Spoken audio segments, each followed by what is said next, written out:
This episode originally aired on April 8th, 2022 on the Unethical Patreon. Our client today is Morgan Freeman. Yes, Morgan Freeman, who's played by comedian JP Brown.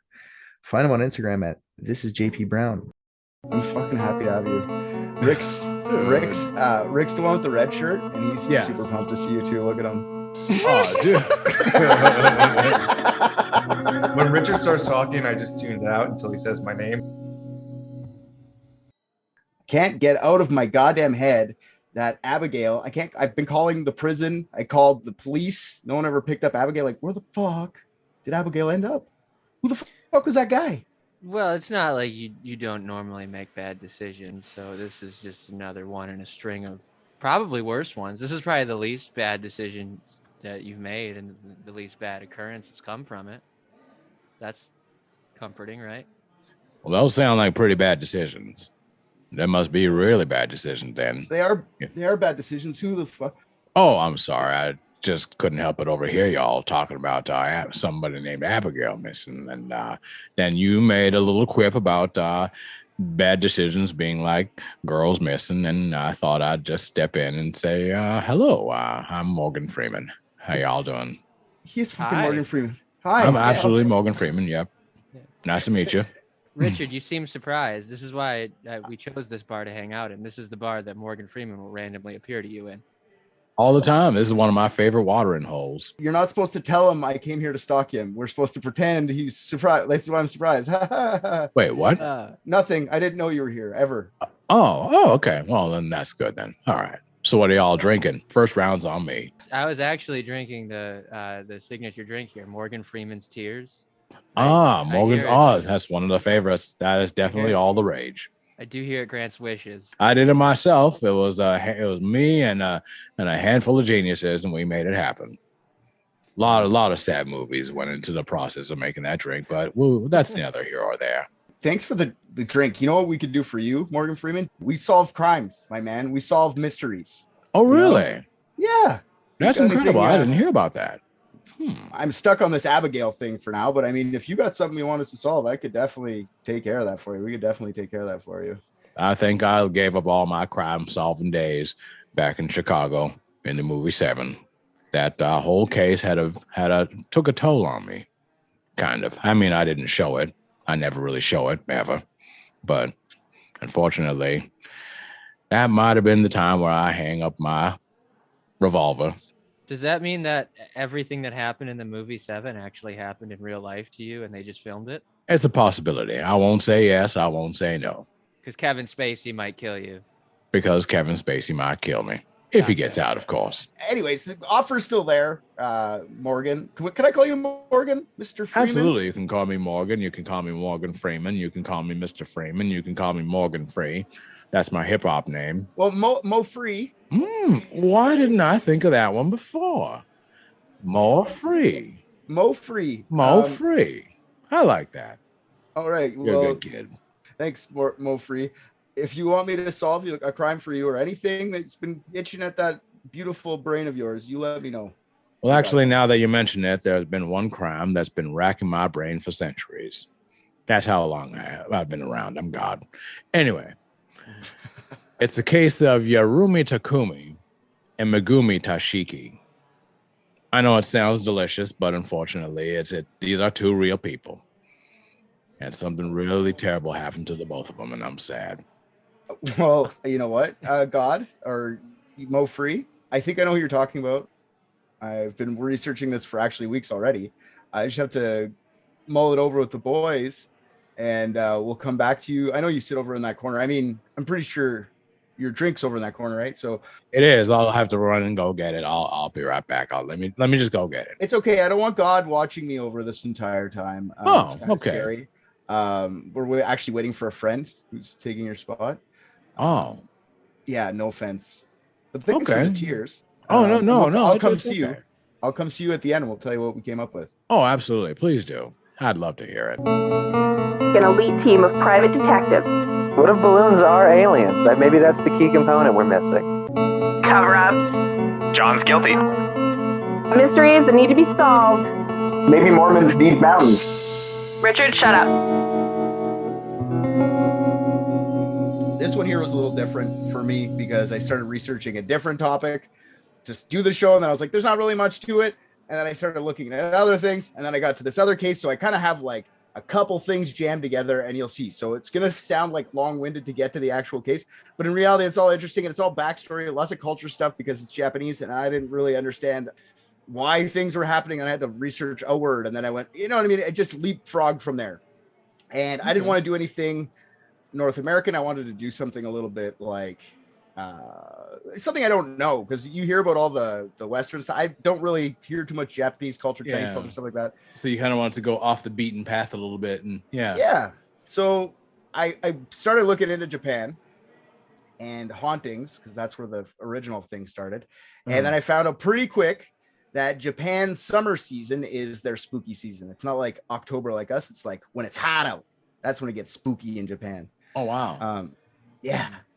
Yeah, they have all sorts of traditions around in the summertime that revolve around like ghosts and stuff. Like in mid-August, they have a tradition called Obon or Bon, and it's a Japanese Buddhist custom to honor the spirits of one's ancestors. They figure hotter weather, thinner the veil between alive and dead. So I like that. Jeez. Oh my God, my friend was right. They do work their asses off too much over there. Jesus.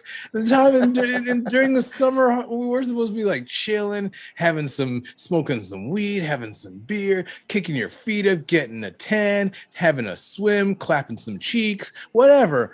And instead, they're just, hey, let's conjure up these spirits and talk to dead people. It's like, no, I'm finished. I want to finish my mojito.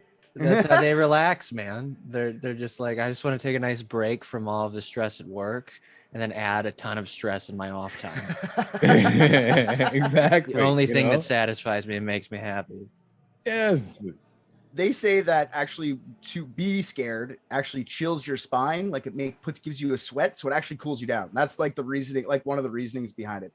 That sounds like something somebody made up when they found out they did it in the summer. No, it's a Japanese thing. There's a lot to it. Like, so during Obon, it's in August, and they go visit their, like, they say the spirits come back to visit their loved ones. So they go, like, they go to the grave site and visit their ancestors, bonfires, cleaning off the graves, dancing, eating. It's a big party. Obon's a big one in Japan. Opening a portal between the real realm and the spectral realm. Exactly. Yeah. Oh my God. Exactly. Instead of sleeping, they just wear VR goggles and watch The Ring for 8 hours straight. Yeah, so summer's their not only spiritual time, but it's like they have a lot of tradition to tell ghost stories, or kaiden as they call them. Now the Japanese believe being scared is a good way to combat the summer heat. I just said that. Yeah, good kaiden are so scary they chill the listener down to their spine. Have they not heard of sunscreen or even just like going? Nobody has AC over there. Yeah, nobody. Ice, just ice. Shade. Come on, Just ice. You know, take an ice bath. You know, like an MMA fighter. Just jump in the ice bath and you're good to go. Yeah, so in Japan too, like that's when all the horror movies come out for them. Like it's just the spooky season. Like all those movies, like The Ring or The Grudge, or all like you're saying, those are all based off of kaiden. Or are actually kaidens themselves. Oh wow! And then I started learning about kaidens, and then I started getting into. I learned a tradition in the summer. It's called Kimodameshi, and that literally translates to the liver test, but it's more of like a test of courage. The liver test. That sounds like something that involves a lot of alcohol. Yeah, exactly. Just a lot. Have you tried sake? Oh my God. That's a liver test for sure. A sake's a liver test for sure. I can't. Even when it's cold, I'm just like, okay, I feel like I'm being stabbed by their ancestors as it goes down. You know? I feel like my stomach is just getting haunted by oni. You know what I mean? It's like this is not good. Yeah, Japanese people are hardcore, man. They are pretty hardcore. No wonder the characters all sound like, oh, okay, never mind. Sorry. No. On the subject of anime, I am looking at these pictures of Japanese school children. I was not aware that they actually wore those uniforms. Yeah. Or maybe they didn't start wearing them until after they invented anime. Was that a tab you already had to open? Oh yeah. That was from last night. Not even before I didn't even know we were doing an episode on. I didn't know it had anything to do with Japan. He's totally got some hentai pictures up on a tab, just so you know. Yeah. Well, no, it's actually my Amazon shopping cart. I'm gonna dress up like a Japanese schoolgirl. Okay, there we go. Oh yeah, there you go. There we go. You know, Yeah, I expect to have those schoolgirl pictures in my Dropbox by Friday. Yeah, just him, just like, or what? No, sorry. I will what not shave my legs, but There okay. you- Yes, that's why I'm here. So sitting through like the ring or like a kaiden of any type is basically a form of Kimodameshi, right? It's a liver test in itself. But there's more interactive ways to participate in a Kimodameshi. Kimodameshi. So what you do is you'll go to like spooky places and face your fears. Like spooky places are like, it doesn't have to necessarily mean like a haunted house. It could just be somewhere that's dark at night. The bigger the scarier though, the bigger your liver or courage or whatever the fuck they want to call it. Do they not know what hearts are? Yeah, no, a heart's for other, that's for love. Liver's for fear in Japan. That is so. I wonder like what other cultures like place like emotional importance on just random organs. Like that terrified me to my spleen. Yeah. Spleen's for sadness, stupid. No, I'm just kidding. I know it in my gallbladder that this is true. Yeah, exactly. Take the idea of that. I mean, on one side, that sounds like an amazing idea, like, you know, to conquer your fears and stuff. And I guess kind of desensitize you to anything scary is just, yeah, let's go to like some spooky places and stuff. And, you know, just scare the fuck out of you. And then, you know, I think it's kind of fun. I wish we did that here. I think that's cool. There's certain, I could just picture me just being like pretty much, so you're basically, you want us to go to every dark corner of my house. That's what you guys want to do. Cause like, I don't know if you guys have ever had those moments, even when you're a kid, or even sometimes when you're adults, where it's just like you're walking, you know, and it's like, okay, it's nighttime, it's hella late, and you know you have to shut this basement light out before you go upstairs, and you look around in the basement, and it's all like, you know, just aged wood and stuff, and some stuff over here, and there's something, sure. There's a pile of clothes that looks like it could move. Especially when you're a kid, because you have such a huge imagination. Like I remember going to my basement as a kid being like, all right, yeah, 1, 2, 3, run down, get whatever I need, run back up. Yeah, and you're gone, you know. Yeah. I do that now when I'm doing laundry. I'll just think about it too hard. Like even just in my head passing, I'm carrying the laundry basket. I'm just like, if something was just behind me right now, and I'm already running. Yeah.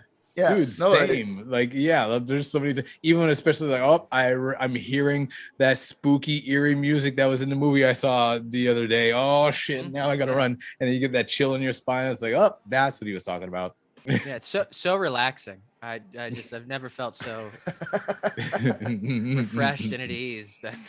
Those moments. Yeah. One popular Kimodameshi in Japan is going to the Aokigahara forest. Someone suggested that I do this as an episode, and then I decided against it because there's not really much to it. But I'll go through it anyway. That's the suicide forest. The suicide forest. It is the suicide forest. So the Aokigahara forest has a reputation as a home to yurei, Japanese mythological ghosts. All ghosts in Japan are yurei, but there are categories of yurei depending on how they died or why they're still on Earth, if they had unfinished business or whatever. Like the Yubum, ghosts of mothers who died in childbirth. Like they have a specific ghost for that. Or the Yashiki Warashi, ghosts of children. You know, just different sections of yurei. So the yurei, I just found that really cool that we just go ghost. Yeah, they have genres. Yeah, exactly. I'm picturing those ghosts of mothers who died during childbirth coming back to their kids and treating it like, and treating them like, you know, like those labels that you try to peel off a jar or something, and you want to get a clean peel and stuff, and all of a sudden it just rips, and then you're just left with like half a rough end of a sticker. Yeah. So these mothers are just like, wow, you had to be a bitch to come out of me, didn't you? You really had to be. Like you could have been so much easier. They nag haunt you. Like as if you killed me. Exactly. Like, dude, you got a C+ in math. What is wrong with you? Oh my god! Yeah, they sneak up on you while you're doing a stupid podcast, and like, this is what you're doing with it. This is what I died for. Exactly. This is why I'm dead. Like, where did I go wrong? What did I do? Come on. Yeah. I worked 18 hours a day, 15 days a week. Now you're a podcaster. Exactly. Thanks for that. I gave my life for this. Say again, idiot. We get in trouble for that. You know what I mean? So the Yurei that are in the Aokigahara forest are said to be vengeful ones. What they'll do is they'll try to lure people off the path so that you get lost in the dense forest forever. And I don't know why the forest became the suicide forest, if it was because of the Yurei pulling people off, or if it's because of actually the suicides. I don't know if that what came first, the suicide forest or the actual suicides. I'm going to go with probably the suicides, but I'm not sure. You know what I mean? I don't know if they just called it a suicide forest and everyone's like, oh, now it's a suicide forest. Let's go kill ourselves there. Because it's one of the most popular places in Japan. It's world famous. And it's one of the most popular places in Japan. It is the most popular place in Japan to kill yourself. One of the most popular places in the world to kill yourself. Wow. In 2003, Japan recorded over 100 suicides in that forest in that year. Oh my goodness. That's a lot. And in recent years, the Japanese don't publicize how many people commit suicide because they don't want to promote the trend or worry tourists, because it is a tourist trend. Thank goodness, because last thing you want is a bunch of tourists over there, like Hollywood Boulevard, outside of the Chinese theater, and they're all just taking. So is this confirmed suicides, or are they just saying? Are they just saying because you're in this forest? It's suicide? they're hanging and stuff like. It's mostly there's notes and everything. Like some of them probably. You're probably right. There could be some murders in there that look like suicides in Japan. I couldn't even imagine promoting that as as a tourist attraction. It's a great hangout spot. Nowadays they have signs everywhere along the path. It's like, think of your family, or don't do it, or whatever fucking slogan. Whatever slogan. Could you imagine going there and having no idea it was suicide forest, and you get all these weird fucking like, don't do it, think of your family, and you're like, what the fuck is going on? A couple of signs there saying you're better off dead, and just like just somebody like going there and carving that in the tree. Go this way, no one watches. Oh my goodness. Just as a little because I was like, this is fucking outrageous, the suicide forest. And this is why I question whether the suicide forest name came first or if it's because of the suicides, because suicide has a long tradition in Japan. It's not looked at the same way as it is here. Right. Like samurai in fucking the 1200s commit seppuku. 600s seppuku. Yeah. They would just fucking kill themselves so they wouldn't be either A, taken by the enemy, or B, if their king was killed, they would do it in if he's dead, I'm dead too. I fucked up. You know what I mean? It was like an honor thing. Meanwhile, the king is up there in the after, like, no, you idiot! You just decreased our number even more. Now we have less soldiers. Oh my god! There's no way a king would do that. No way a king would be like, "Thank you for coming up here. You're a good servant. Now come serve me in heaven. Rub my feet." Yeah, exactly. Whatever. You know what I mean? The king's not gonna be like, "Wow, you should have stayed." No, he's gonna be, "Thanks for coming, dude. You're hooking me up now. Be my samurai." He's like, thank goodness I'm finally up here with people I know. Oh my god, dude, do you have any idea how awkward it is standing in the middle of the dance floor by yourself? Like, come on, bro. There's so many people calling themselves kings up here. It's unreal.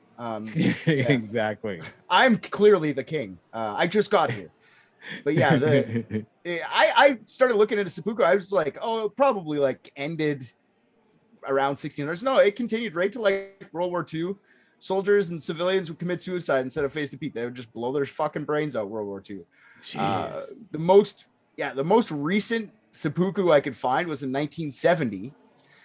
This novelist named Mishima Yukio disemboweled himself to protest against what he believed to be a loss of traditional values in Japan. That's how right wing he was. He was like, "Nah, empire, man. What are we doing here?" He really showed them. I mean, that's a hell of a protest. Here's how dead serious I am about tradition. Exactly. Here's one tradition. And now that everyone who cares about tradition is dead, let's move on with our lives. Here's the funniest part about that story. I didn't write it down, but I was reading it today. It's fucking so dumb. He went into some army building with three other guys, and they locked themselves in there. They barricaded the door, and then he went up on top of like a podium or whatever. Like they had like a crow's nest or whatever, something up there, and he looked down at everyone, gave this big rah speech like, we should go back to traditional values, join with me everyone, we'll go and we'll storm the Capitol, we'll get an empire again. And all the soldiers just laughed at him. They were like, nah, well, look at this fucking guy. They just laughed at him, and he went to the commander's office. He barricaded himself in there. He's like, sorry, commander, I got to do this. And he's like, okay, man. And he's like, I'm committing seppuku. And he like cuts his fucking gut open, does the disemboweling thing. And what you're supposed to do is get like your commanding officer or whoever you're doing it to like cut your head off if they respect you. So the commander's like, okay, I'm going to cut your head off, man. He goes to cut his head off. After 3 chops, he couldn't do it. It's like, you know what? You're dead. Yeah. He's just like, oh, come on. Oh, you know what? No. We don't even use these anymore. We use guns. I'm not. These are decorative swords. What do you have me doing here? That would be worse than just dying. I know, it's horrible. It's so sad. And then the other 3 guys that were supposed to do it with him were like, the one guy was like, I'm not gonna let you die by yourself. He's like, don't do it. He's like, okay. And then the other 2 just didn't do it. So yeah, that sounds like a perfect character in one of those 80s action films where it's like, you know, they're getting overtaken by the enemy and stuff, and one of them's like, he's got his like leg just like riddled with bullets and stuff, and he's trying to make it, and they're just like, come on, you gotta, and he's like, no, you gotta leave without me, just leave me here. And then they're just like, yeah, all right, cool, and they leave. Yeah, exactly. Yeah, that's exactly it. It's hilarious. Oh my goodness. Yeah, so it's not really tradition to like commit suicide there anymore, but it's not as taboo as it is here. It's more of like viewed as a way of taking responsibility, I guess. I just love the complete lack of any sort of effort from everyone else to try and stop him from doing it. yeah. And to this day, suicide is like less taboo. It is taboo, but I mean, it's not as bad as it is here, but it's still not cool to exploit. So we were talking about Logan Paul for a second there. Logan Paul, famous YouTube douche, went to Japan on vacation and maybe take some videos, I guess. He documented the whole trip pretty well, and honestly, he was being an asshole the whole time. Now, I have the video queued up if you guys want to watch. Someone put together a 2-minute video. I've never seen it. Does it show like the shit? It doesn't show. No, it doesn't do that. This is him. You fucking coward. I meant more so for the people who would watch it on Patreon, whether we were going to give a warning of like how. Well, what the fuck are they paying for if not dead bodies, dude? Like that's why all my subscription services are. I mean, I'll pay more for the dead body. Yeah, like exactly. It's just like YouTube Premium. Yeah, the free one should be paid for, because then if they don't want to see the dead bodies, they should have to pay to remove them. Yeah, what year did this happen? Also, because I feel like Logan Paul bounced back pretty fucking quickly. 2015, I believe. I mean, he's rich. There's really no downward spiral once you have that much money. Right, exactly. Kanye. This is what he did before. Like, okay, I'll just give it away for a second here. He goes to the fucking suicide forest. We know this, okay? But this is what he was posting before he even went there, okay? He was being an asshole before he even fucking went there. I just gotta be careful to not like disrespect the culture. Japan is all about the respect. Oh my God. The dumb Americans have arrived. Look good. Oh, don't worry about me. I'm just God. Gotta be careful to not like disrespect the culture. Tokyo is a real life cartoon.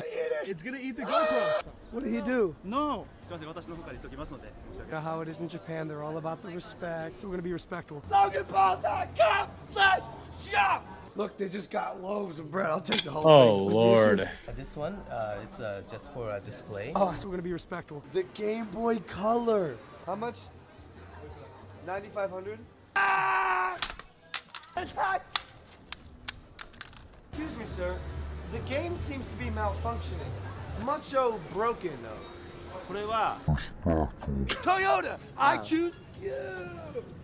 No. Okay, get him. Oh God. He's throwing Pokeballs at Japanese people. I choose you. Anyways, you get the point. I don't have to show the rest because I just wanted you guys to see he's being a fucking super asshole, right? Yeah. Right off the bat. I've never seen his stuff before, but just watching it, I'm just like, oh my God. Like, wow, dude. It's fucking lazy comedy too. Like, yeah. hey, look at me be a stupid asshole to these people, and they're oh my Yeah, God. it's fucking tantamount to the old Borat not joke. Like it's so fucking dumb. Like, oh, we gotta be respectful. Immediately fucking racist as shit. Just unbelievable. So, yeah, if I was president, I would allow them to kill him and just that'd be cool. Right. Risk international incident. Who gives a fuck? Let's kill Logan Paul. I don't think it'll even be an incident because it's like the president let him kill an American citizen, and I would just show the video on like the State of the Union, and they'd be like, exactly. Okay, cool. Yeah. Yeah. Logan Paul mysteriously dies from falling upstairs. What does he do next? You guessed it. Went to the Aokigahara, and when he was there, immediately found a dead body. He stopped filming immediately, and he called the officials. Just kidding. He was being a fucking asshole about it. Did he post that then? He definitely did. Yeah. Oh wow. He was wearing his stupid alien toy from Toy Story hat because his audience is children, showing them fucking suicide. Oh wow, brilliance. Yeah, he posted on his YouTube on December 31st, 2017, which spurred a lot of controversy. Yeah. He removed the video a day later after 6.3 million views. Jesus. Damage was done though. A bunch of people tried to cancel him, like almost 1 million signatures on change.org to get him canceled from YouTube. Yeah, there was no damage done though. He's fucking still on WWE, appearing on SmackDown and Raw, like for sure. But he was doing a major motion picture. He was starring in a major motion picture just as this is going. He lost that. Oh wow. He got demonetized from YouTube. I highly doubt it's a major motion picture. What was the film and who was the production company? Because it was probably a fucking YouTube original or some goddamn god awful. You're probably right. It was a feature film. I don't think he was doing fucking like the next Spielberg.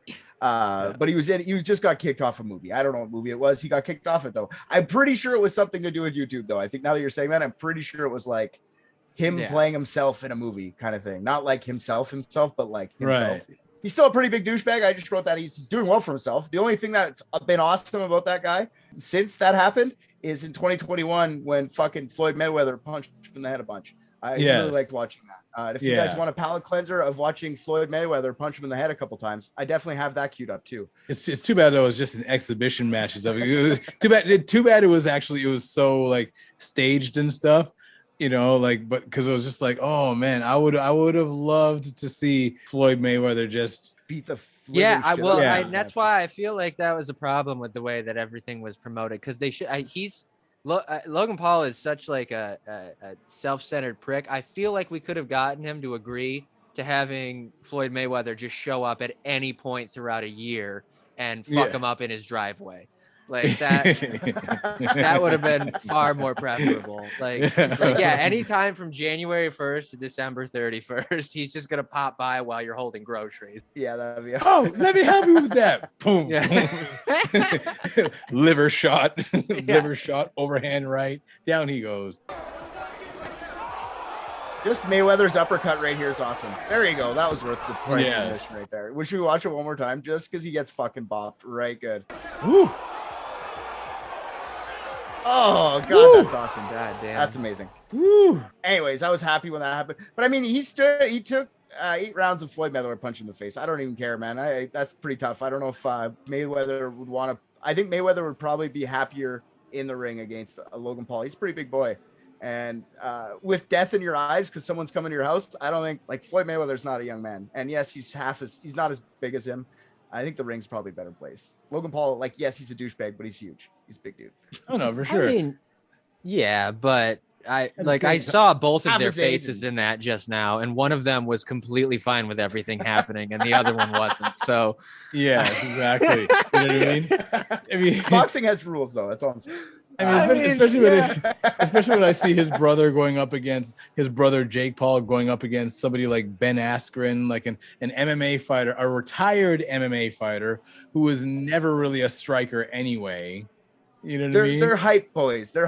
Yeah, but that's why I'm saying like they could be tricked into doing stupider, more dangerous shit because their whole brand is just attention. Give me attention, and if we're not paying attention to you unless you fight a gorilla and a grizzly bear at the same time inside of an Exactly. electric fence, then we'll pay attention to you. They'll be Right. like, It's like, we want okay, you- and then they're gone. There's no more Yeah, problem. exactly. We want you to go to Thailand and fight in a traditional Muay Thai fight with a fighter who's had over 400 fights.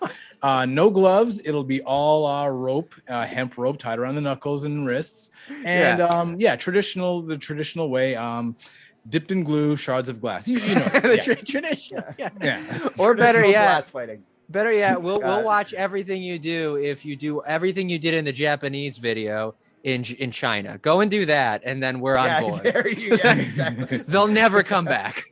Yeah, exactly. That's basically like the suicide forest just is kind of tragic. There's really not much to it. There's no there's ghosts that haunt it. Okay, we can't really solve a mystery. It's either ghosts or people just killing themselves. I'm going with people just killing themselves. So I think what people get wrapped up about is the fact that it's just like it's happened a lot there or whatever. So then that like throws everyone into like some kind of like ooh tizzy about it. But really, like, I mean, if you're gonna kill yourself somewhere, I think like a beautiful Japanese forest is the way to go, right? Like, yeah, and here there's a couple reasons it's got more to it too. It's because the Japanese don't go there every day and clean it up. They do it once a year. So there's lots of people finding the dead bodies too, right? It's not like wait a minute. They only check for dead bodies in the suicide forest once a year? Once a year, Holy shit. I mean, I'm lucky if I check my basement for dead bodies every 2 years. So yeah. How often do you check your house for dead bodies? Just about every day. Just about every day? Yeah. I mean, just casually walking through, I feel it's not checking for bodies. They're not checking. That's what they're cleaning them up. They said they were They doing. know. It's like cleaning off your counter. It's not, is there food Put it this residue? way, I'm It's, sure if I need to somebody- clean it today because there is food I mean, residue. eventually, you know how advanced their technology is already. So pretty soon they'll just be like combing through the forest, kind of like when bowling, when it's like you knock all the pins down and then some of them are still left there. So there's that big machine that just comes Just and restacks clears it, all yeah. of them down. Yeah, that's basically what they're gonna do with the bodies. Just a roving tower Just with like- robotic arms, just like picking them up and like just- wrapping them. Just drag them into the lake. That's it. Oh, that's so much worse.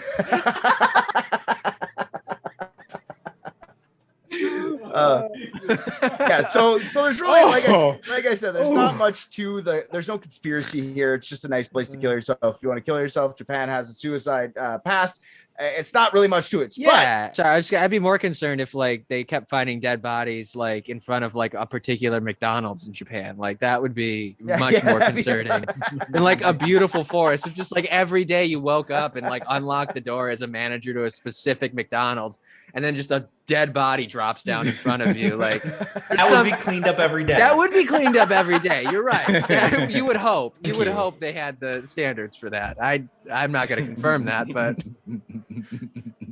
That's a whole new meaning to Happy Meal toys. Exactly. How did you just wait? They have the weirdest Happy Meals in Japan. Anyways. Yeah, just a commercial with aggressive Japanese voiceover and a child playing with a finger, like Ba-da-ba-ba-bow. That's it. As I was researching this, that's how I figured out about Kimodameshi, the test to liver, because it's a very popular place to go. And then I started reading about that, and then I realized this is practiced by many people of all ages across the whole of Japan, and it's usually played in groups, which I found interesting. So it's kind of a game. So you and your buddies, you all go to a place, and you freak yourselves out, and whoever can stay there the longest is basically the winner. So this is where the mystery starts today, with a couple of girls who decided they were going to go on a Kimodameshi. They wanted to go scare themselves, have some fun in the summer. On May 5th, 1996, 19-year-olds Megumi Yashiki and Narumi Takumi planned to head to a known psychic spot to take part in a Kimodameshi. The psychic spot in Japan doesn't necessarily have to do with psychics or like haunted or anything. It's just like a place that might be cursed, haunted, cursed, some sort of paranormal thing with it. It's not psychics. It's more paranormal-ish. Jeez. Just that, like, that's the idea that they thought of doing for their summer getaway, their summer fun. It's like, I mean, I guess you can only play so many rounds of Dance Dance Revolution, but it's just no. But that I think it's fun. I think that's fun though. Going to like a haunted house with your buddy and going to like, I think that's a fun way to go. Like a little trip. They're gonna go to a little trip like to the next town over, not that far over, to go to making an overnight trip and go kind of get scared. Like I put it this way, I'm not scared of. I don't think things are haunted, so it would be just like let's go to some abandoned building and drink, which is kind of fun. Yeah, when you put it like that, again, I don't see a reasoning for that. Yeah. And, so many more comfortable places than an abandoned building to enjoy myself. Yeah. But I mean, it's like a weird like let's go scare ourselves if we can. Maybe there is a ghost. I don't know. It seems fun to me. I would do something like that, honestly. If I went to Japan and somebody was like, Kimodameshi, like fucking right. Like, where's the scariest liver place? Give me some liver test. It sounds like the making of a horror film for sure. It sounds like, hey, yeah, we're going to this forest just to scare. What could go wrong? You know? Don't you worry, Richard. I also grew up white trash. I understand the concept of going to places that are abandoned to do drugs and drink alcohol. Yeah. It's like, you know what? It's like, leave me behind. I've already seen what happens to black dudes in horror movies. So you know what? I'll be back here. Yeah, that's true. Call me if you need me. A bunch of white guys trying to take the black guy to the forest for a horror movie. I'm smarter than that. It's like, no, you know what? I'll stay out here. Hit me up if you need anything, okay? Exactly, yeah. So yeah, they were heading to the city over, which is Himi City. They're both from Himi City, and they were going to Owozu City, which is like 35 miles, 60 kilometers east, to go to an abandoned and supposedly haunted hotel named the Subono Spa Hotel. Now, the Subono Spa Hotel was opened in the 1970s in the mountainous areas of Owozu. The hotel, from what I can gather, with these translated Japanese websites, because I did do a lot of Japanese research going like, Google, translate this page for me. Nice. So there's a lot of that this episode. But it was built on top of some natural spring of the same name, Subono Mineral Spring. And it's said to, by the local people, they say it has medicinal properties, like helping with gastro, which I found was funny. It's like the only thing they mentioned. The hotel itself was 6 stories high, 3,300 meters squared. I don't know what that is in feet squared, but I think it's like a 10,000 square feet. Okay. Built behind an old historic castle. It's a beautiful location. If you want to look up the hotel, it's super nice. It's on like a mountain. It overlooks the whole like province. Basically, that's what they say. The Tayoma prefecture. Built behind a historic castle. What castle was it? Does it? The castle didn't really get. I should have got more into it. A bunch of dudes in that castle just still trying to wear these ancient ass robes and stuff, being like, "I'm the shogun, respect me, honor me," and everyone's just like, "Yeah, all right, or whatever, man." Just everyone's going by. Unfortunately, the place really never caught on. It was kind of in the mountains, probably costed too much, whatever it was, and it only lasted about 12 years, and it was closed in 82. Never sold ever. And it was a lot to tear down. It was like 25 million 1982 yen, and the city didn't want to shoulder that expense. I don't know how much that is in American dollars. I should have looked it up. I usually do. I just didn't this time. I forgot to. So it just sat there to rot, got it all boarded up. Now they just refer to the building. They don't like the Japanese people, the locals don't refer to it as the spa anymore. They call it the Subono Mineral Spring. So I had to tell you about the spring because that's what they call it all the time. It's actually the building. So over the years, the big abandoned building has become creepier and creepier. It started to be taken up by the seedier parts of society, like drug dealers, drug users, delinquents go in there and spray paint all the time because they don't believe in wasting things. Waste not, want not. You know, it's like, hey, somebody put away this perfectly good building. Let's run our drug ring through here. Yeah, let's exactly. Smart, exactly. The Bosozuku would spend their time there, causing havoc, vandalizing, and setting off fireworks inside. Now, the Bosozuku is a biker gang that gained popularity in Japan during the 80s and 90s. 75% of this gang was said to be between the ages of 16 and 20. So kids. Damn. Despite that, they were said to be very organized and have ties with the Yakuza. So they see they're thinking ahead. They're planning ahead. Just like, yeah, look, it makes them look like they're just a tiny little gang. But meanwhile, say, hey, have you heard of the Yakuza? Yeah, we got them behind us. They're backing us now. They're not a tiny gang in the 80s, man. they're basically like the Hells Angels of their time, but instead of leather suits and Harleys, they're more like greaser kids outfits from the 50s, American 50s. And they drove around these weird, illegally modified Japanese motorcycles with like high handlebars, but like they're speed race. But it's fucking weird. But they're dressed like greasers, like they're in the movie Grease. It's fucking weird. But I find it funny how they're apparently vandalizing things in an abandoned building. Is it really considered vandalism at that point? I mean, the building's been abandoned for like eons. The city owns it. You know, it's still somebody else's. But no, that I'm tracking that, because that's sort of just like, we're bad guys. We go into dark garbage dumps and dump garbage everywhere. Like, exactly. Fucking like. That's not the only thing these guys would do. That yes, they did definitely do that, but they were like annoyance to the street. Like, they had to make new laws to fucking stop these guys from driving around their modified. They had 42,000. No pompadours. No pompadours. It's an illegal haircut. Those handlebars are too wide. Bring them in closer. Thank you. And like 80s and 90s, they had like 42,000 members. They still have a presence today, but they're down to just less than 7,000 members due to new traffic laws that target motorcycle gangs in Japan. Like you have to have all the pieces or you get arrested. Helmets have to be worn, all sorts of things. So now they don't drive motorcycles anymore. They drive around scooters. Nice. Awesome. I love that. They're like, scooters don't have laws. Fuck you, cops. We look tough now. Exactly. And the cops are just sitting there going like, "Oh, stupid loopholes." Yeah. You know? Fucking 35 mile per hour high speed chase. Exactly. Like I said, I don't think they have Yakuza connections anymore. I think they're just a bunch of kids on scooters now. But in the 80s and 90s, apparently they're a very dangerous little gang. And all the scary stuff happening up at the boarded up motel, like with all the whatever, it started to get a reputation of being a psychic spot to the locals.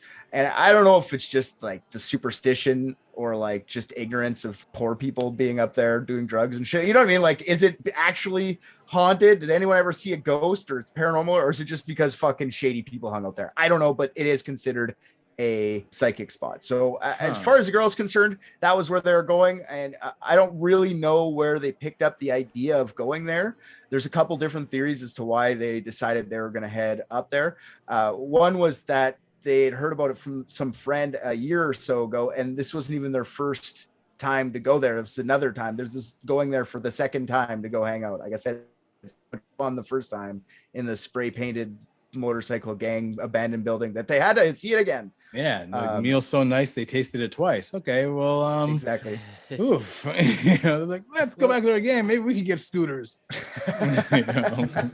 You know, I think stuff like that might just be scary to Japanese people, because maybe they're not truly afraid of anything except for like laziness. Like if there's people like drinking and doing drugs there, like that's why they can just like watch, you know, The Grudge and just be like, oh, that was very relaxing. And then they see somebody like sitting down and drinking, and they're like. Refreshment breaks in 20 minutes. Yeah, working 145 hours a week does do. Yeah. There's also a theory that the girls found out about the place in a magazine that described the hotel as the best liver test spot in Japan, or the best way to test your. Okay, here's what's fucked up is if I'm an American in Japan, right? And I have a magazine and it says the best liver test spots, I'm fucking pumped. And I'm like, this is going to be some good fucking alcohol. And it ends up being a haunted house. Yeah, no. I would be so pissed. That's why you have to read more than the headlines. It's fucking That's what it is in the article. Exactly. So, you know, it brought my beer hat for nothing. God damn, this is bullshit. But like, also imagine being an American with like partial liver failure and just trying to like go and get that diagnosed. Yeah, that's it. Oh my goodness. and then you just wind up just dying of fright. Just a bunch of kids with scooters and pompadours. Like, what do you want? Like, I'm here for the liver test. I've been having a bloody stool. Can you help me with that? Sure. Oh my god. Either way, this was their plan. They were going to go to this hotel, go scare themselves, see who the winner is. That afternoon, after her shift, Narumi purchases a pen light and some batteries for their trip to the haunted hotel. At 9 p.m., the girls both get into Megumi's black Subaru Vivio and start the 60-kilometer trip to Uozu. The pair are seen at various points over the next 2 hours. Once by friends at a local hangout for a couple minutes. They stopped in to say hi, and they are seen at another time at a gas station along the way. 96. This was in 1996. They both had pagers.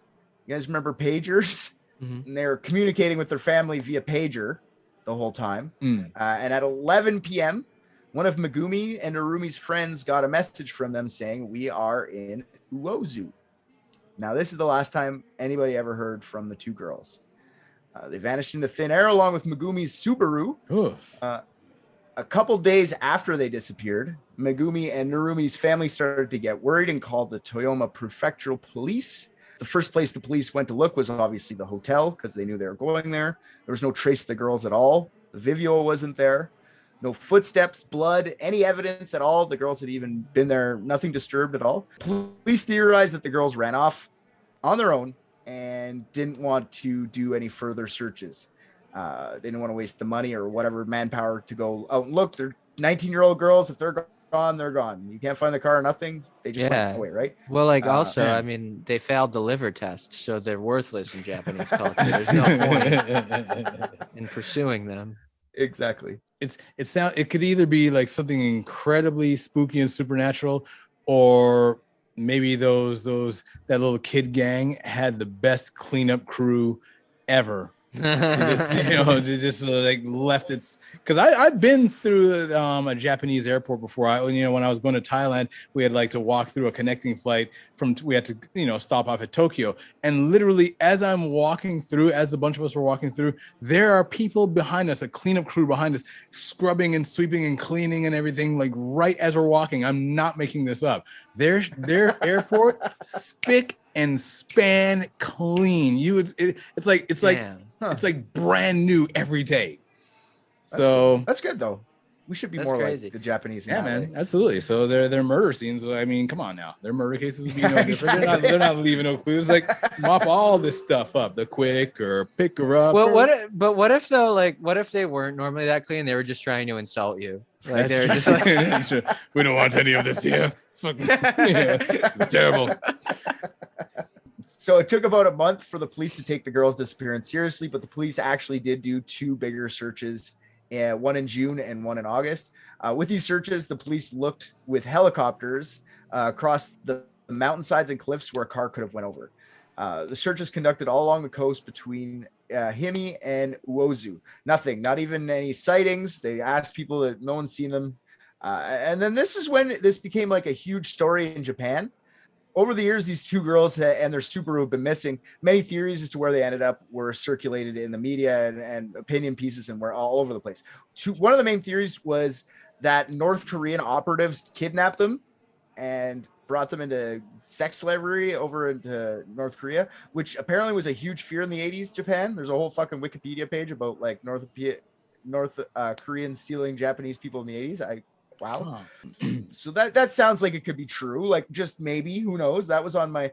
And then there was another story that they drove off a cliff into the ocean. Why else would they disappear? They kidnapped, like I said, a bunch of different stories. Ran off, like the police still at the end, they said they ran off and just went by themselves, and they just didn't want to see their family anymore. Then the case goes cold. I love how the police are just making their answers up, like just as if the police possibly could know what's going on in their mind. It's like, yeah, you know what? They didn't want to see you guys anymore, and they're getting kind of bored, and your guys were too controlling, so they were like, fuck this, I'm out of here, bye. I don't know why you have a distrust for the police.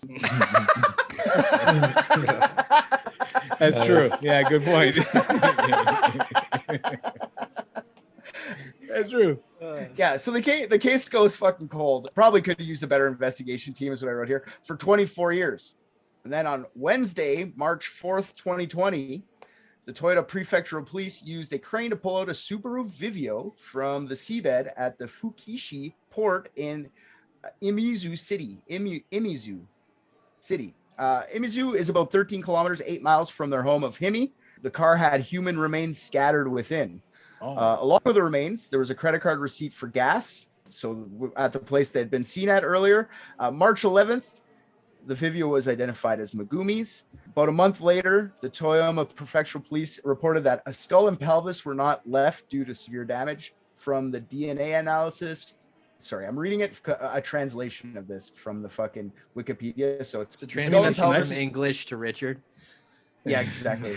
It's nice of them. It's nice of them to leave the gas receipt and stuff. You know, that's thoughtful. Like, hey man, you know, this is how much you spend on gas. You know, we'll spot you next time. We got you. We'll Venmo you. You'll be fine. I find it crazy that the receipt lasted above a skull. You know what I mean? Like the receipt's a thin piece of paper. The skull's gone. You know? Yeah. So the skull and pelvis were not left due to severe damage, but from the DNA analysis results, detected a part of the femur and remaining remains. The body have been identified as the two girls who disappeared, referring to Narumi and Megumi. No cause of death could be determined because of the deterioration of the remains over the past 24 years. Why were they even looking at this port? This isn't where they were going, right? Interesting little part. So I started looking at that, and well, in 2014, so this was 2020 when they found them. In 2014, 3 witnesses came forward saying they saw 2 women drop into the sea with their Subaru back in 1996. One of the witnesses said that they approached the woman in their vehicle, but, quote, suddenly started moving backward and fell into the water. They came forward 18 years after the girls went missing. Why the witnesses didn't come forward sooner? I don't feel like they would have been able to save them by then. If they fell in the water. I feel like it would have finished falling by the time they reported that. Yeah. Plus, the receipt would have been gone. The receipt would have been gone completely. No more gas receipt. For sure. That would have been washed away. Yeah, it takes 18 years for it to fall. Yeah, they probably got to the closest phone. They didn't have pagers just either. In time. So. Yeah. They said they were scared of being blamed for what happened. So the best way to avoid that is to come forward 18 years later. Yeah. Exactly. Guilty as fuck. Yeah. Exactly. Yeah. Now... well, what's the statute of limitations on accidental death? 18 years, maybe? Yeah, what is it? This one here doesn't really have lots of evidence because, like I said, it's not really well known over here. So that being said, it doesn't really matter if there's lots of evidence or whatever. We're the private dicks. We can figure this shit out. No problem. We don't need evidence. We know it happened already, right? So I'll give you the theories that are on the internet. So I was just gonna say, just sidebar. I figured it out right here. Yeah, the statute of limitations on death is actually 20 years. So they were close. They were close. They were close of, you know, they were almost in the clear. Yeah, and you know, I was totally looking at a blank screen anyway, and there's I totally wasn't. I don't know if there's a statute in Japan on. I know in North America, no statutes on murder, but or death or whatever. So it looks like up until 2006, Japan had a 15-year statute of limitations on murder. It was extended to 25 years in 2006. There you go. So technically, they would have been in the clear. Yeah, technically. Yeah, so, I was not that far off. That was they also seem like the reason for it to change. Yeah. Yep. Absolutely. So there's a couple theories on the internet on this one. The first theory is obviously the unnamed witnesses killed the girls. Like of course they were involved, but the police say that they interviewed these people multiple times. The only quote I have from the police is this: "We know that the car fell into the sea for some reason, but at this time, no foul play is suspected." Sure, whatever, police. It looks like you guys put a lot of effort into this to begin with, so I feel like you're going to put a lot of effort into it now. Oh yeah. I mean, did you look at this? You look at this port area. It's a fairly like contained area. If I saw a car roll into it and I knew that there were people inside, it's really not that hard to be like, all right, you know, maybe call the police. Maybe someone there wants to jump in and try and get one of them out. Like, it's super deep at the port, though. Did you look? It's like 8 feet deep. It's only 8 feet deep at the port. Yeah, it's like fucking super deep. 8 feet is not super deep. I feel if I knew it was only 8, I was like, I said feet, not feet. I meant meters. It was 8 meters deep. Okay. Yeah, I was about what to is that in feet? I was like, yeah, that sounds like my vertical right now. So I think I'm, you know, like okay, so like 26 feet. That's still. I mean, if a car goes down, you won't see it. That's what I'm saying. It'll be gone. You won't see it from the surface. It's in the darkness. Well, I mean, listen, it sounds like these people forgot about it immediately for 20 years. They knew about it, for fuck's sakes, obviously. The family even suspects that it's them. Megumi's father is quoted as saying, "I don't trust the witnesses at all." Like, even though he's gone to the police and said, "Who are they? I want to talk to them." The police will not tell them who it was. They want to remain nameless. And Mr. This is Yashiki, fucking crazy. Yeah, that's insane. Mr. Yashiki, he knows that's Megumi's father. He knows that even if he goes and talks to them, it doesn't really matter. Without any evidence, they can't do anything anyways. He's pretty much given up at this point on closing who did it, because he kind of thinks it's them and he can't really do anything about it anyway. So he kind of knows, he thinks he knows who did it. But there's a lot of weird stuff here. Like I said, the receipts still there. The skull and the femur aren't. The boat or the car was never seen for I don't know how long, 24 years or whatever, until 4 years prior. Did it actually go down 24 years ago, or did someone throw it there later on? Nobody really knows. You can't really tell because of deterioration.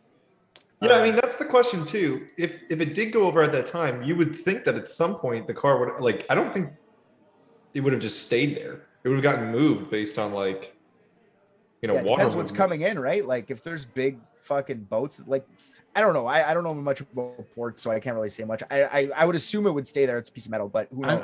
I'm not even sure that they're examining that receipt thoroughly, because the fact that it could be there for that long when pretty much everything else just completely like corroded and just faded out, and the receipts are still there, it's like that's a Riddler clue for sure. Like that receipt needs to be examined a lot more. There's something in there. Okay, there's a couple reasons that receipt's in there, in my opinion. Yeah, really well preserved for whatever reason. I don't know, understand how paper underwater. Maybe it just had the perfect conditions to be preserved. Okay, unlikely to me, but maybe. Second thing, they were thrown in far later on their car and rolled into there so people would stop, or the police just say that there's a receipt there to try and get the family to have some sort of closure, even though they're never going to figure out what happened. They don't feel like doing it, so they just go, yes, it's definitely them, they had the receipts, leave us alone, or whatever, right? Yeah. Well, I thought at the time Japanese receipts were printed on a data orb made of titanium that you would scan with your holo pad. Man, that is so 1981. They were beyond that at that point. My bad. Yeah, they're already doing space travel. They're up there right now. In 96, they had Siri. It would be a Siri. Yeah. Question: did the Subaru start after they pulled it out of there? Yeah. No. Currently shopping for a vehicle, and that would really sway my opinion. Can I store this underwater for 24 years? Let me know. That's sometimes you got to know. Yeah. I'm telling you, man, Japanese cars, those things last forever. I'm telling you, we got the proof right there. I'm telling you, and if that bad boy started purring, it would switch me over from a Mazda to a Subaru. Oh, absolutely. My Volkswagen would be like, yeah, peace, Volkswagen. See ya. I'm going Japanese this time. Sorry, man. Sick. But the receipt is still there. Theory number 2, the police are involved somehow. I saw some speculation on some forums that the police might be involved in this. It just seems so bungled that it can't be by accident. It has to be on purpose. You figure, and they got the tip in 2014, so it took them 6 years to even go back and check the tip. Maybe it was the fact that they just didn't think it was credible, and they said, okay, fine, we finally get it in the budget this year or something. Maybe they were trying to do it, and they just couldn't do it for a couple of years. Maybe they just fucked up the investigation. Instead of committing seppuku like a proud Japanese samurai, they cover up that they fucked up everything. You know what I mean? Maybe it's just that they said, oh fuck, that's actually down there, we could have checked this years ago, let's just get this going, right? Yes, exactly. It's like, oh man, my god, it's like, I forgot about these coupons. I could have gone to the supermarket and saved so much on bok choy. Or just gotta move that to the side. One of the witnesses is related to some sort of official, like a police officer or a mayor or something, and they know he's involved and they're covering up for him.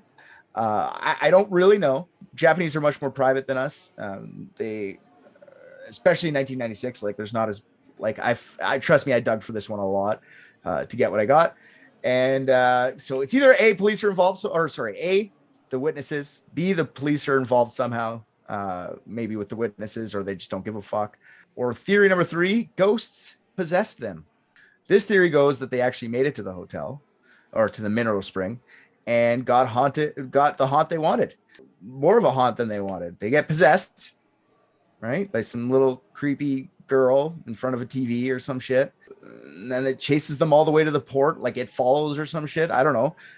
They're there and they're in the the port parked for some reason. All right, they're all freaked out, and then these witnesses approach them, and they're so scared, blinded by whatever. Like maybe it's not actually like it's actually the guys going like, "Hey man, what are you doing? You need help?" But they think it's the fucking ghost, and they just put the fucking thing in reverse and drive their ass away, not realizing how close they are to the port, and kill themselves being haunted. And this is the whole haunted plan the whole time.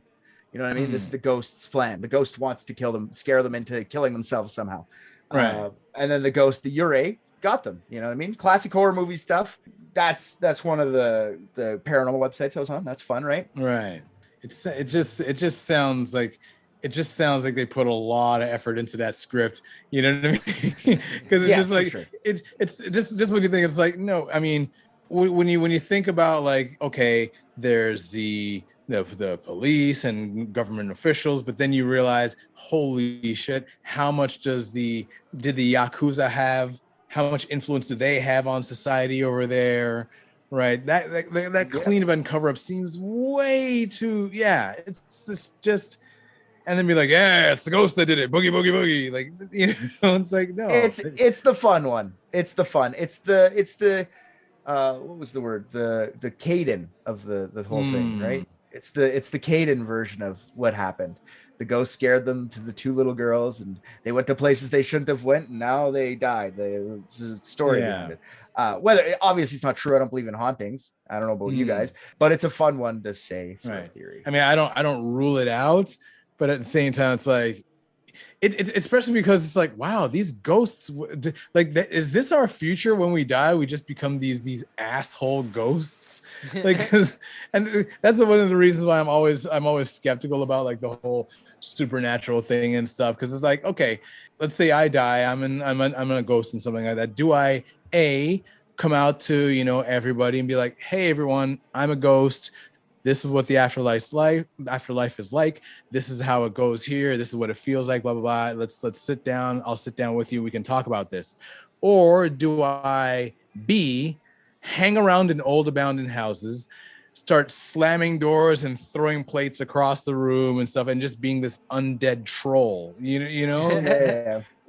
I'm always, I don't know. That sounds ideal, honestly. If there's any kind of fuck them afterlife. kids. Yeah, you know. Yeah. Wait, So I mean, I'm not gonna be That's the happy fun about one. being dead. I might as well take it out on people who are alive. Yeah, I feel like if you become a ghost though, you have to get Victorian era clothes on. Like as soon as you die, they're like, here, put this fucking big neck thing on, because nobody. That. That's just hell. That's just hell. That shit looks so uncomfortable. Yeah, it's like For eternity. You're really gonna make me wear these chains? Yeah. My point is, I've never seen anyone wearing Chuck Taylors in the afterlife. I've never seen a hoodie. I'll be the first. Right. It's like, dude, it's Christmas. I just want to chill, and you have me wearing these big giant chains and stuff. Exactly. Who is this Scrooge guy? Shirt made of starch. Like, just the itchiest, stiffest. Like it feels like you're fucking have cardboard wrapped around you. No, thank you. Yeah. Hard pass. Yeah. All right, we have two more theories here. The next one's the biker gangs, the Bosuzuku. Even though the Bosuzuku seem kind of hilarious, from what I understand, they were no joke back in the 80s and 90s. Like I was saying, at the height of their popularity, 1/3 of the Yakuza recruits were being seeded from these little greasers. That's a scary thing to think of. So Yakuza's got their fingers in all sorts of things, legal and illegal. Not nearly as much as the Yuzuka do, though. That's true. I mean, those dudes got scooters. Yeah. Right. That's where they were getting. They improvised. They evolved.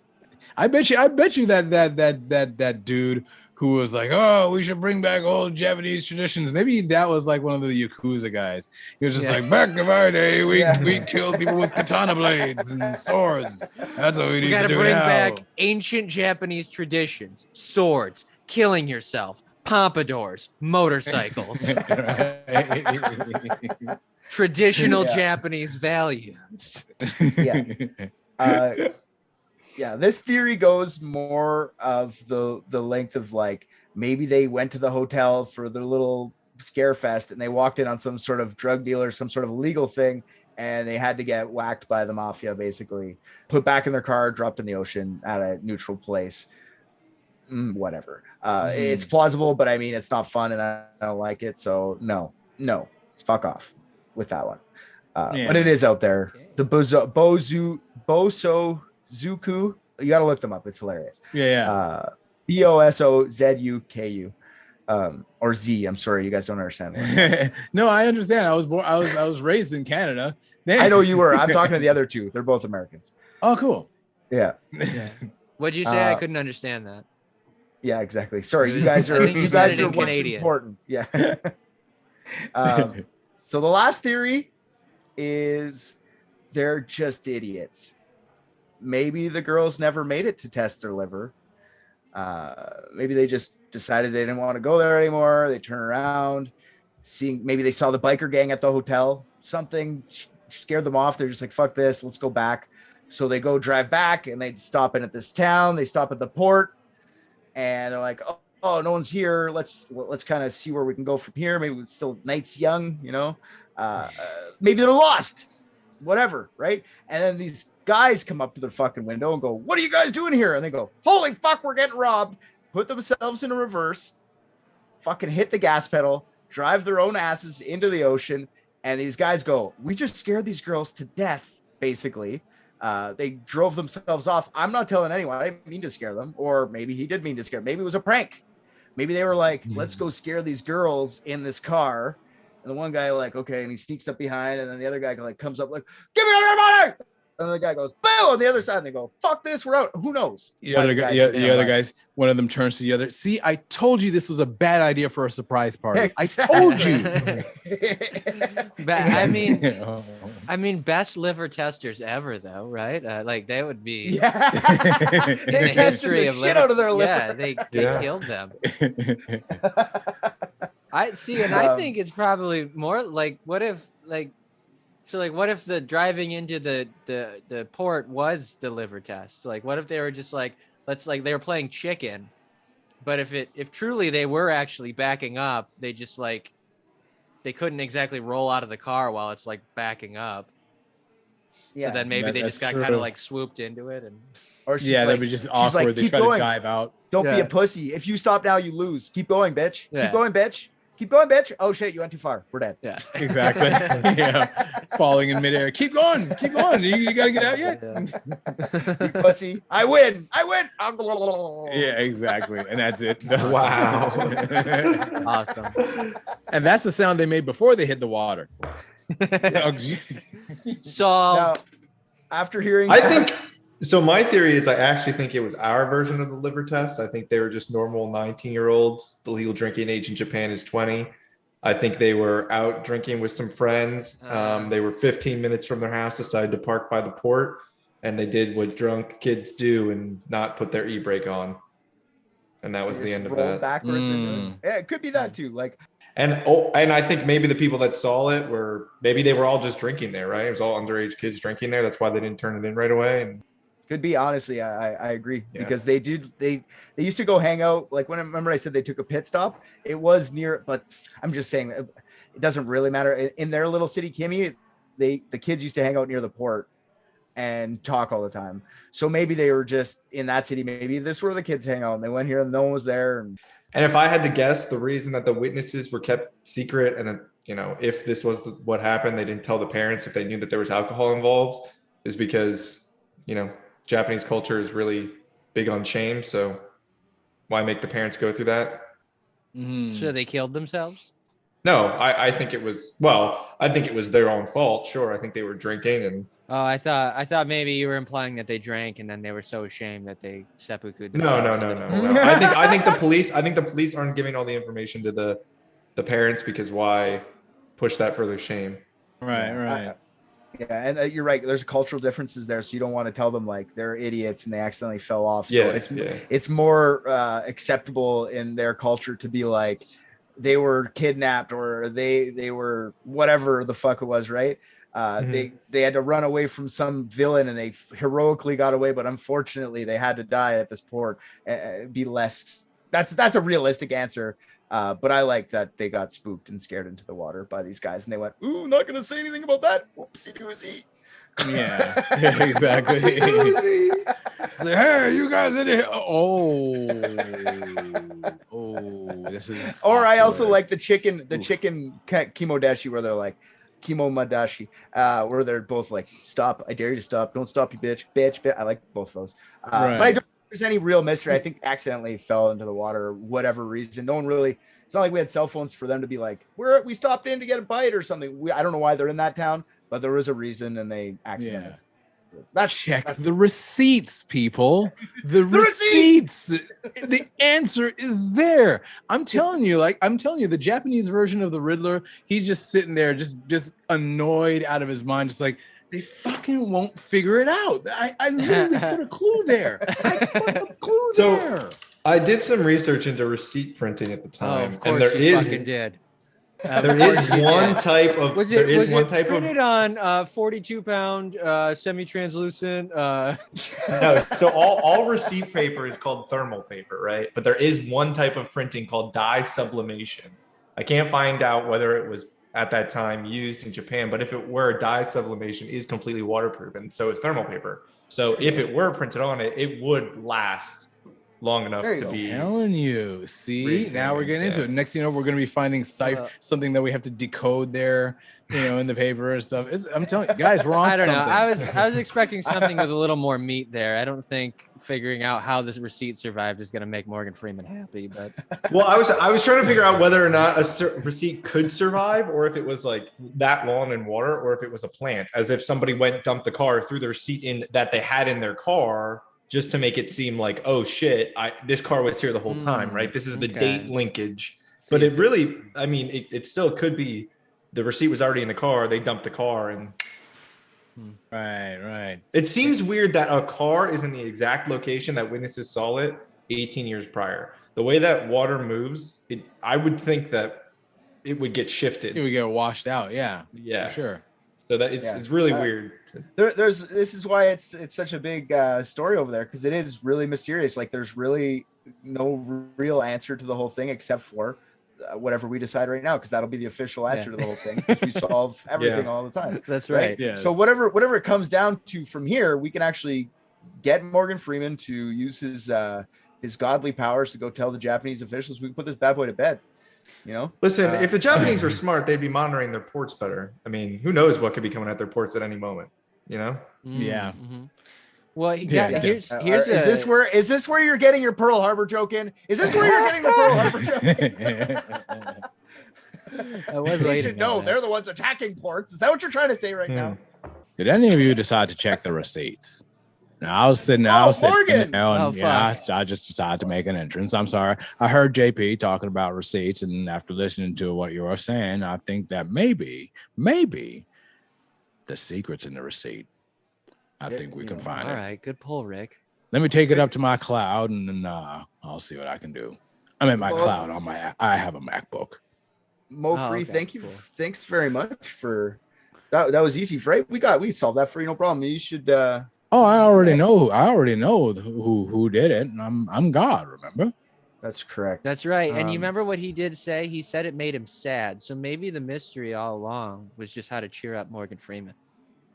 That's true. That's a possibility. I do like being happy. Did we cheer you up? Kind of.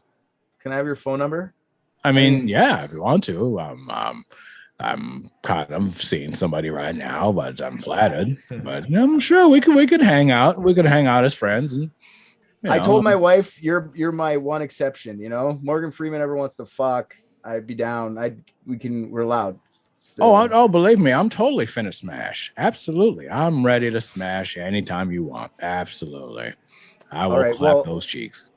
Let's get to that. I live across the street. Guys, thanks for helping me. Yeah, get laid by Morgan Freeman, of course.